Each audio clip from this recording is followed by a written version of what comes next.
नमस्कार दोस्तों, आज हम यहाँ पर BSc part second inorganic chemistry का नेक्स्ट वीडियो बना रहे हैं। इस नेक्स्ट वीडियो की जो शुरुआत है जो हमने फर्स्ट वीडियो बनाया था, उस फर्स्ट वीडियो के आगे से हम इस वीडियो की शुरुआत करते हैं। इस वीडियो में हम सामान्यतः जो अपन ने इनऑर्गेनिक केमिस्ट्री की थर्ड ग्रेड का प्रारंभ किया था, और वो थर्ड ग्रेड थी हमारी उपसह संयोजक यौगिक। उपसह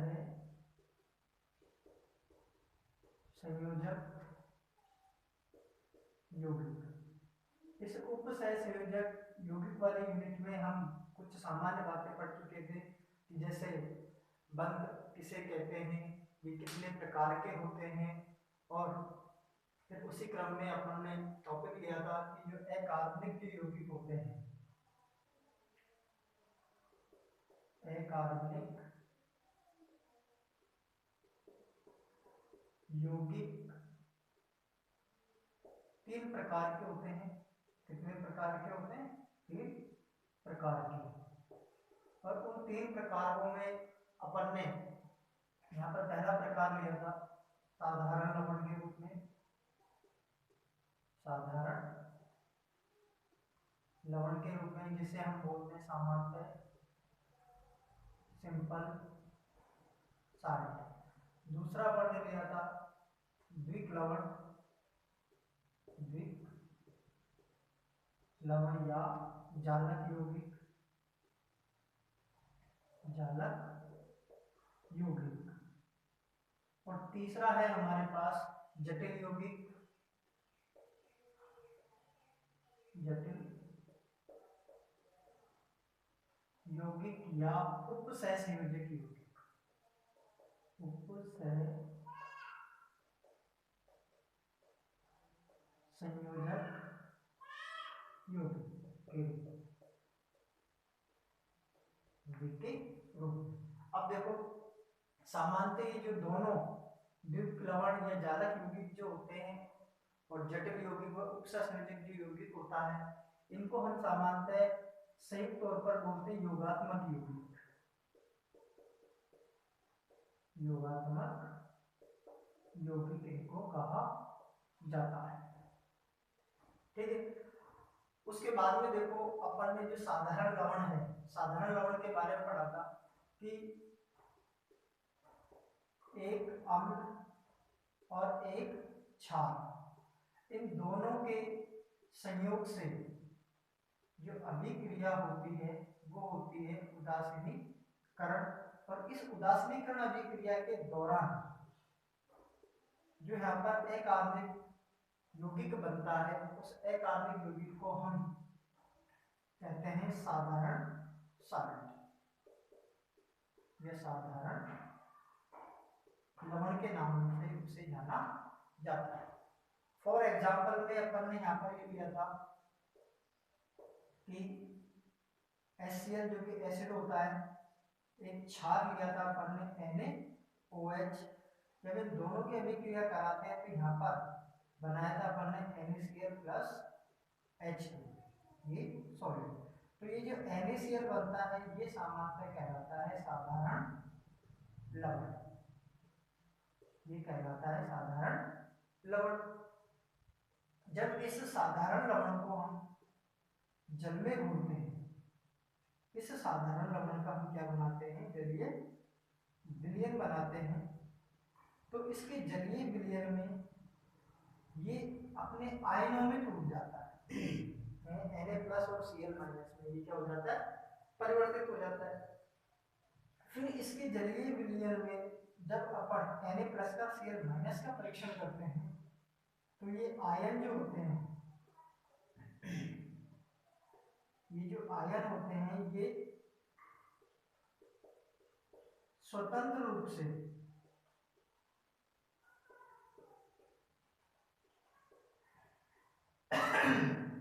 अपना परीक्षण देते हैं, स्वतंत्र रूप से अपना परीक्षण देते हैं।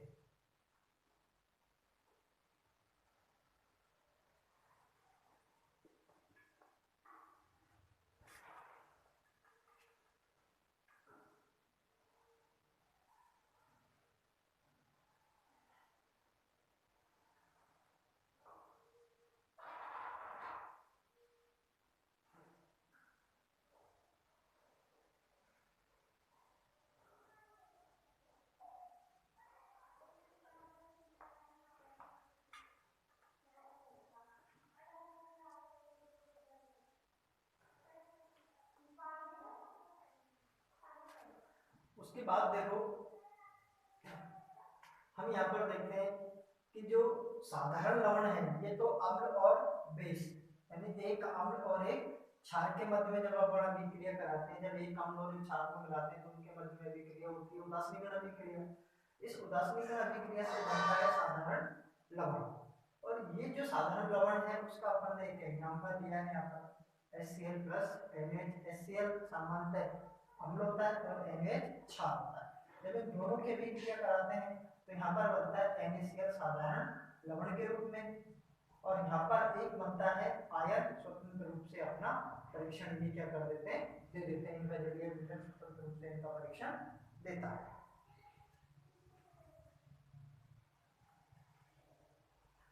उसके बाद में देखो दूसरा है हमारे पास द्विक लवण या जालक यौगिक या फिर जटिल यौगिक उपसंयोजक यौगिक, जो कि तीसरे प्रकार है। अब द्विक लवण के बारे में हम देखते हैं यहाँ पर कि जो द्विक लवण जो होते हैं ये योगात्मक यौगिक होते हैं, और ये ऐसे योगात्मक यौगिक होते हैं जिनका निर्माण जो है वो दो साधारण लवणों को मिलाकर जब अपन उस विलयन को वाष्पीकृत करते हैं, शुष्क होने तक जब वाष्पीकृत करते हैं तो एक क्रिस्टलीय यौगिक बनता है। उस क्रिस्टलीय यौगिक को कह देते हैं अपन द्विक लवण। लेकिन इसके निर्माण की एक शर्त होती है कि इसके निर्माण में हम ऐसे दो साधारण लवणों का उपयोग करते हैं जिनमें ऋणायन जो होता है वो ऋणायन क्या होता है, समान होता है, ऋणायन उभयनिष्ठ होता है। तो यहाँ पर अपन लिख सकते हैं कि ऐसे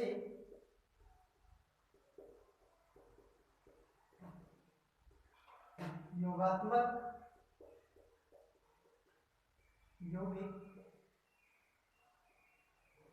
जिनका निर्माण, ऐसे योगात्मक यौगिक जिनका निर्माण दो साधारण लवण जिनमें ऋणायन उभयनिष्ठ होता है, उभयनिष्ठ होता है, उनको शुष्क होने तक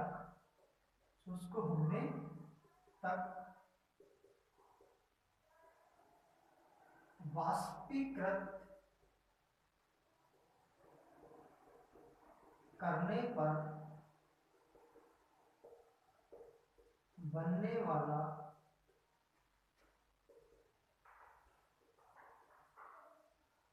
क्रिस्टलीय ठोस पदार्थ, क्रिस्टलीय ठोस पदार्थ द्विक लवण या जालक यौगिक कहलाता है। द्विक लवण या जालक यौगिक कहलाता है। ये जो द्विक लवण जो होते हैं ये सामान्यतः जल योजित क्रिस्टलीय लवण होते हैं। यहाँ पर लिख दें कि ये द्विक लवण जल योजित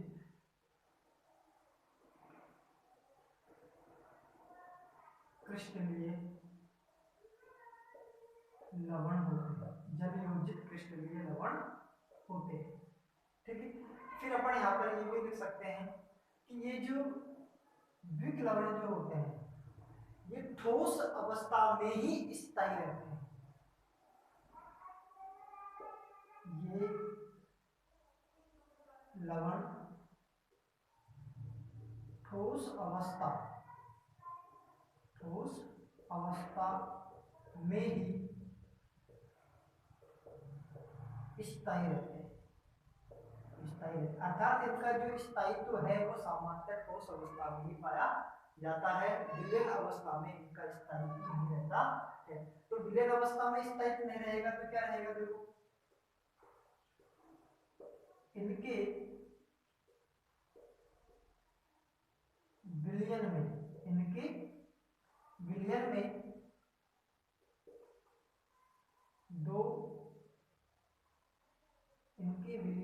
दो भिन्न भिन्न धनायन, दो भिन्न भिन्न तो क्या होंगे, धनायन तथा एक ऋणायन उपस्थित रहता है। एक ऋणायन क्या रहता है, उपस्थित रहता है। इनके विलयन में जब इनका अपन जलीय विलयन बनाते हैं तो उस जलीय विलयन में दो तो रहते हैं हमारे पास धनायन और एक रहता है हमारे पास ऋणायन। ठीक है, नेक्स्ट अपन ये लिख सकते हैं इसमें कि इनका जब हम जलीय विलयन बनाते हैं तो उस जलीय विलयन में या फिर यूं कहें कि द्विक लवणों में जो धातु आयन होता है वो अपनी सामान्य संयोजकता प्रदर्शित करता है। तो यहां पर लिख दें कि इन लवणों में धातु आयन अपनी सामान्य संयोजकता प्रदर्शित करता है, सामान्य संयोजकता प्रदर्शित करता है। एक अपन यहाँ पर ये भी लिख सकते हैं कि जो द्विक लवण होते हैं वो सामान्यतः आयनिक प्रकृति के होते हैं। ये लवण सामान्यतः आयनिक प्रकृति के होते हैं, आयनिक प्रकृति के होते हैं। एक अपन यहाँ पर ये भी लिख सकते हैं कि द्विक लवणों के निर्माण में जो साधारण जो लवण है ये हमेशा सममोलर अनुपात में प्रयुक्त किए जाते हैं। तो यहाँ पर लिख देंगे इनके निर्माण में प्रयुक्त साधारण लवणों का सममोलर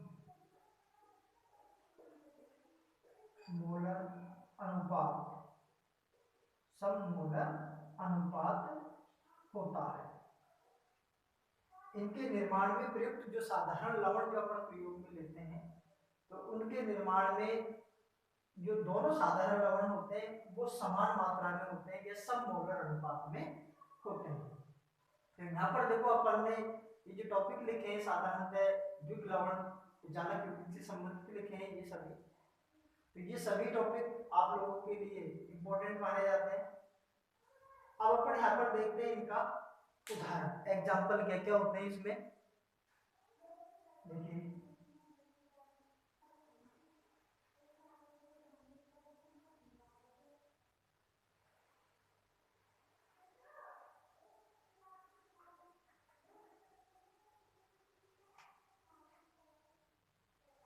देखो उदाहरण में हम सबसे पहला लेते हैं मोर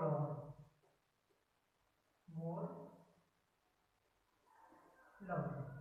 ठीक है, हाँ एक चीज और ध्यान रखनी है कि ये योगात्मक जो यौगिक होते हैं, चालक यौगिक होते हैं, ये सामान्यतः जल योजित क्रिस्टलीय लवण होते हैं। तो इनमें जल का अणु इनके बाद में जुड़ा हुआ रहेगा। देखो पहला है मोर लवण FeSO4 डॉट NH4 का whole twice SO4 dot 6H2 FeSO4 dot NH4 का whole twice SO4 dot 6H2। दूसरा अपन यहाँ पर लेते हैं क्रोम एलम।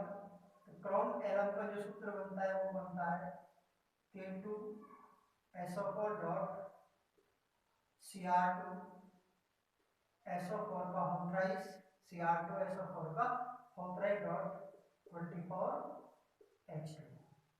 उसके बाद में तीसरा बनता है हमारे पास कार्बोनाइट। कार्बोनाइट का सूत्र होता है KCl dot MgCl2 dot 6H2।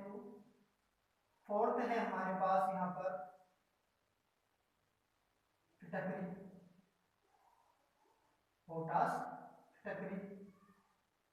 उसका सूत्र होता है K2SO4 डॉट Al2SO4 का होल डॉट 24H2। एक है हमारे पास फेरिक एनॉन, फेरिक एनॉन। इस फेरिक एनॉन का जो सूत्र होता है वो होता है NH4 का whole twice SO4 dot Fe2SO4 का होल डॉट 24H2। ये है हमारे पास फेरिक एनॉन। तो इस प्रकार से आप लोगों के सामने ये 5 जो एग्जाम्पल हैं ये जालक यौगिक या द्विक लवण से संबंधित होते हैं। अब देखो ये जो सभी सूत्र होते हैं इन सभी सूत्रों में लास्ट में जल के अणु जुड़े हुए होते हैं। ये जो जल के अणु हैं जो कि लास्ट में इन सूत्रों में जुड़े हुए हैं ये सामान्यतः क्रिस्टलीय जल के अणु होते हैं।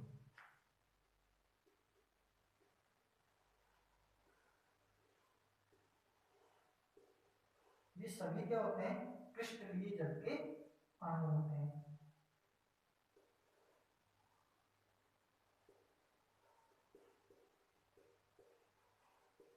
क्रिस्टलीय जल। इस क्रिस्टलीय जल की उपस्थिति के कारण जब अपन इन सभी को जलाते हैं तो सबसे पहले ये अणु जो होते हैं जलने के स्थान पर फूल जाते हैं। फूलने का जो कारण होता है वो ये रहता है कि अपन जानते हैं कि जल को जब अपन गर्म करते हैं तो ये सबसे पहले वाष्प अवस्था में क्या होता है? कन्वर्ट होता है, तो वाष्प बनती है। उस वाष्प के कारण ये जलने से पहले क्या होते हैं? फूलते हैं। और अधिक यदि टेम्परेचर देते हैं तो फिर आप लोग भी जानते हो सामान्यतः अपन किसी चीज को उसकी सहनशीलता से ज्यादा यदि तापमान देते हैं तो वो फिर लास्ट में जाके क्या होती है? जलती है। तो सामान्य स्थिति में क्या रहते हैं जब इनको अपन टेम्परेचर देते हैं तो ये जलने के स्थान में क्या हो जाते हैं? फूल जाते हैं। फूलने का जो कारण होता है वो इनके क्रिस्टलीय जल को अपन आधार मानते हैं कि जल जो होता है वो सबसे पहले वाष्प अवस्था में कन्वर्ट होता है, इसलिए जब इनको जलाया जाता है तो ये जलने के स्थान पे क्या हो जाते हैं? फूल जाते हैं। अब यहाँ पर देखो एक बात ये भी है कि ये जो यौगिक होते हैं ये इन यौगिकों का जब अपन जलीय विलयन बनाते हैं तो इनका जो जलीय विलयन है वो जलीय विलयन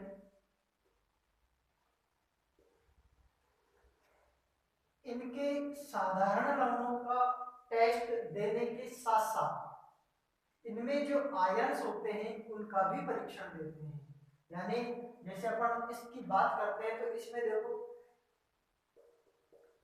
Fe2+ NH4+ और SO4 2-। यानी ये जो यौगिक है यदि इसका अपन जलीय विलयन बनाते हैं जिसको फेरस अमोनियम सल्फेट बोलते हैं, इसका जब जलीय विलयन बनाया जाता है तो इसके जलीय विलयन के द्वारा अपन Fe2+ NH4+ और SO4 आयन का टेस्ट कर सकते हैं, परीक्षण कर सकते हैं। एक बात यहाँ पर ये भी है कि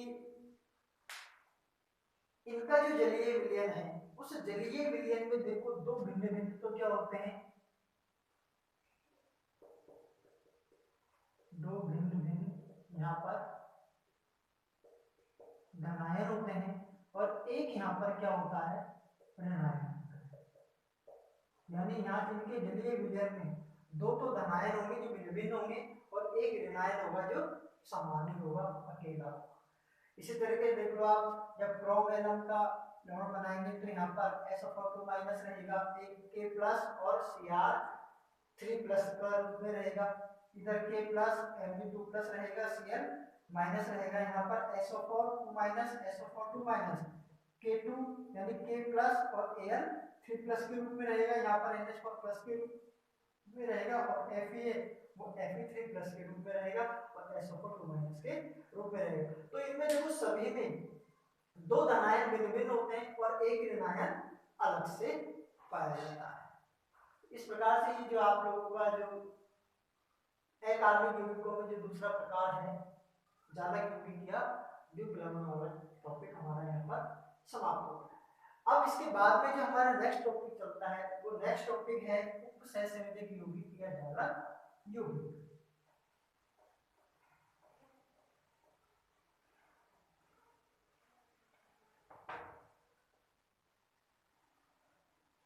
देखो उपसहसंयोजक यौगिक या जालक यौगिक में अपन ये कह सकते हैं कि ऐसे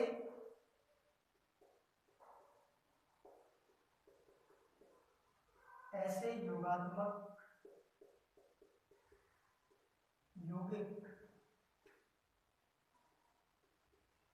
जिनके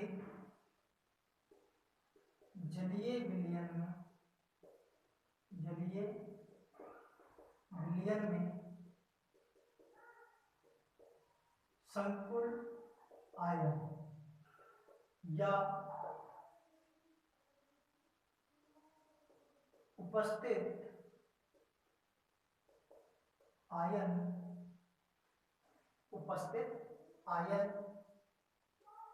अपनी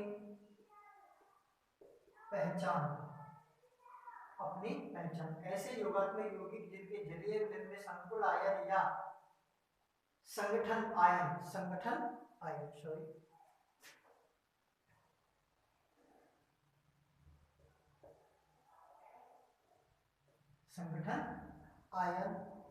अपनी पहचान खो देते हैं उन्हें उपसहसंयोजक यौगिक कहते हैं। यौगिक कहते हैं। ठीक है, उपसहसंयोजक जो यौगिक होते हैं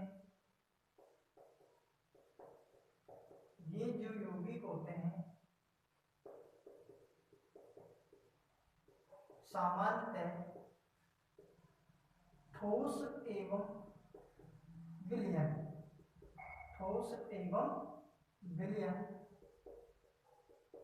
दोनों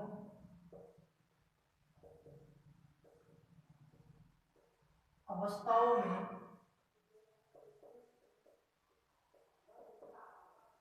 स्थायी होते हैं। ये दोनों अवस्थाओं में क्या होते हैं? स्थायी होते हैं। फिर यहाँ पर अपन ये भी कह सकते हैं कि जो उपसहसंयोजक यौगिक होते हैं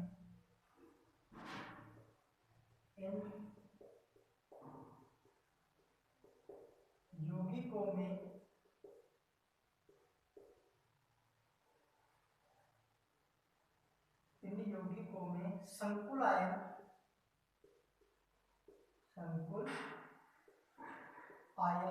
में केंद्रीय धातु परमाणु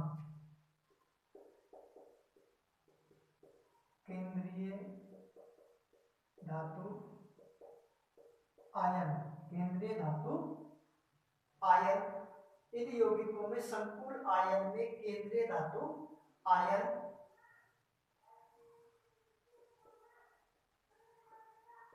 भिन्न भिन्न संयोजकता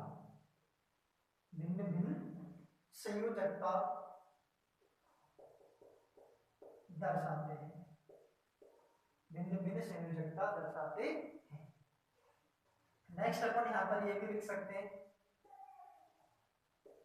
कि ये यौगिक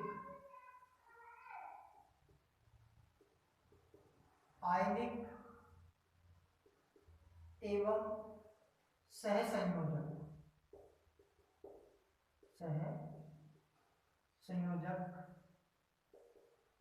प्रवृत्ति के होते हैं, यानी दोनों प्रकार के गुण पाए जाते हैं, आयनिक भी होते हैं और सहसंयोजक प्रवृत्ति के भी होते हैं। लेकिन दोनों प्रकार के गुण पाए जाते हैं तो फिर हम ये भी कह सकते हैं कि ये यौगिक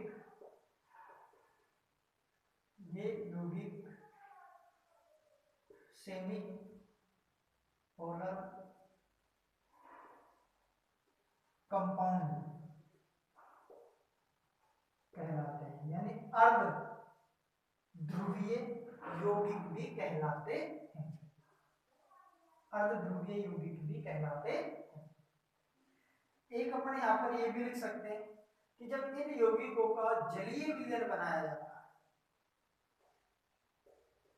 इन यौगिकों के जलीय विलयन में, इन यौगिकों के जलीय विलयन में दो आयन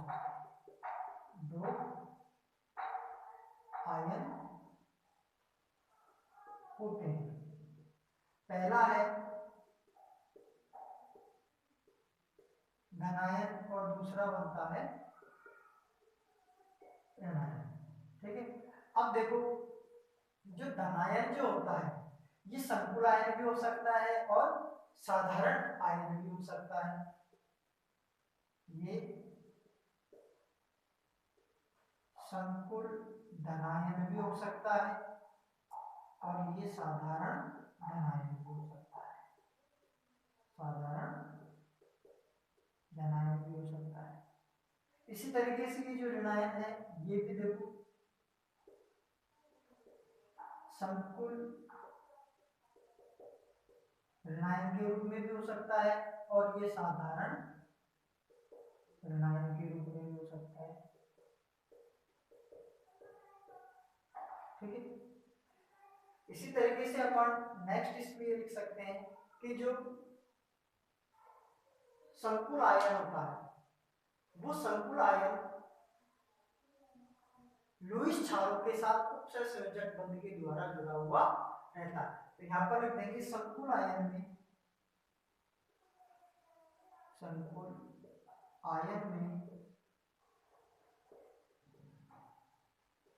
केंद्रीय धातु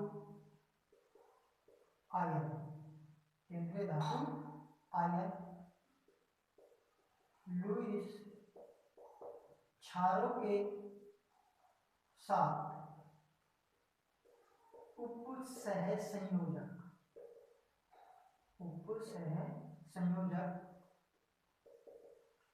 बंध द्वारा जुड़ा रहता है। उपसहसंयोजक बंध के द्वारा ये क्या रहता है, जुड़ा हुआ रहता है।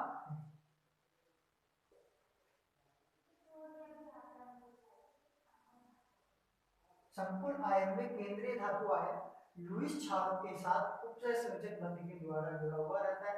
ये जो लुईस क्षार हैं इनको सामान्यतः हम लिगेंड बोलते हैं, इनको क्या बोलते हैं, लिगेंड बोलते हैं। इसके बारे में अब आगे पढ़ेंगे कि लिगेंड क्या होते हैं, कितने प्रकार के होते हैं। तो देखो यहाँ पर अपने टॉपिक लिखे कि ऐसा योगात्मक यौगिक जिनके जलीय विलयन में संकुल आयन या संगठन आयन अपनी पहचान को देते हैं उन्हें हम उपसहसंयोजक यौगिक कहते हैं। ये यौगिक सामान्यतः ठोस और विलयन दोनों अवस्था में क्या रहते हैं, स्थायी रहते हैं। इन यौगिकों में संकुल आयन में केंद्रीय धातु आयन भिन्न भिन्न संयोजकता दर्शाते हैं। ये यौगिक आयनिक व सहसंयोजक प्रवृत्ति के होते हैं। ये यौगिक सेमी पोलर कंपाउंड भी कहलाते हैं। इन यौगिकों के जलीय विलयन में दो प्रकार के आयन पाए जाते हैं जो आप लोगों के सामने यहाँ पर, और संकुल आयन में केंद्रीय धातु आयन में क्षारों के साथ उपसंयोजक बंध के द्वारा जुड़ा हुआ रहता है। इसी में अपन एक टॉपिक और जोड़ सकते हैं, इनके निर्माण में प्रयुक्त साधारण लवण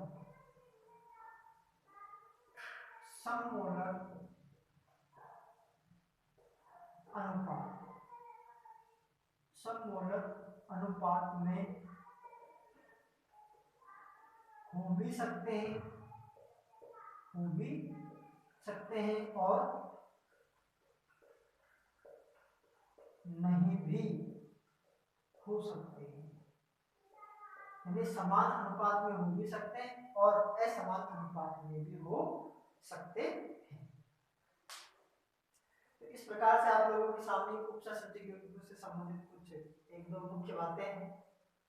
एक अपन यहाँ पर ये भी जोड़ सकते हैं, देखो कि उपसह संयोजक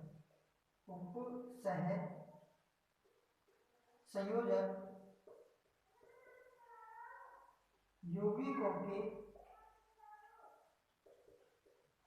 निर्माण की जो धारणा है ये संक्रमण यौगिकों के संकुल निर्माण की प्रवृत्ति से मानी जाती है। संकुल निर्माण की प्रवृत्ति से मानी जाती है। संकुल निर्माण की प्रवृत्ति से मानी जाती है, यानी उपसंयोजक यौगिकों के जो निर्माण की जो धारणा है वो संक्रमण यौगिकों के संकुल निर्माण की प्रवृत्ति से मानी जाती है। इससे तात्पर्य यह है कि संक्रमण जो तत्व होते हैं वो सामान्य संकुल यौगिकों के रूप में ही अपने स्थायित्व को बनाए रखते हैं। इसलिए अपन ये कह सकते हैं कि जो उपसंयोजक यौगिक जो होते हैं वो अधिकांशतः संक्रमण तत्वों के द्वारा ही बनाए जाते हैं। इसके बाद में यहाँ पर देखो एक दो बातें और हैं जो अपन यहाँ पर क्रमवार जोड़ सकते हैं कि जो पहला उपसंयोजक यौगिक है,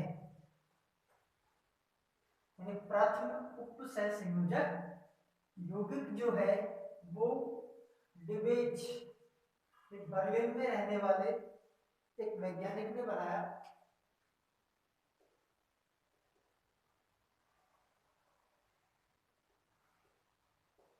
प्रथम उपसंयोजक यौगिक, प्रथम उपसंयोजक यौगिक है प्रूसियन ब्लू। इसका जो निर्माण है वो डिबेज यानी बर्लिन में रहने वाले, डिबेज बर्लिन में रहने वाले के द्वारा अचानक ही हुआ, अचानक ही, यानी वो बनाना नहीं चाह रहा था, लेकिन वो जब प्रोसेसिंग में लग रहा था, कोई चीज कोई सी कार्य में लग रहा था वो, तो ये क्रिस्टल ब्लू क्या हुआ, उसे अचानक ही बन गया। तो इसको अपन देखो क्रिस्टल ब्लू को इस प्रकार से बना सकते हैं कि यहाँ पर 4FeCl3 plus 12 KCl plus 3FeCl का होल ट्वाइस। जब इन सभी को अपन गर्म करते हैं तो गर्म करने पर यहाँ पर बना देखो Fe का 4 FeCl का होल 6 का होल ट्राइस बराबर 12 KCl, 12 KCl। तो इस तरीके से अपन ये जो हमारे पास संकुल यौगिक बना, इस संकुल यौगिक का नाम होता है प्रूसियन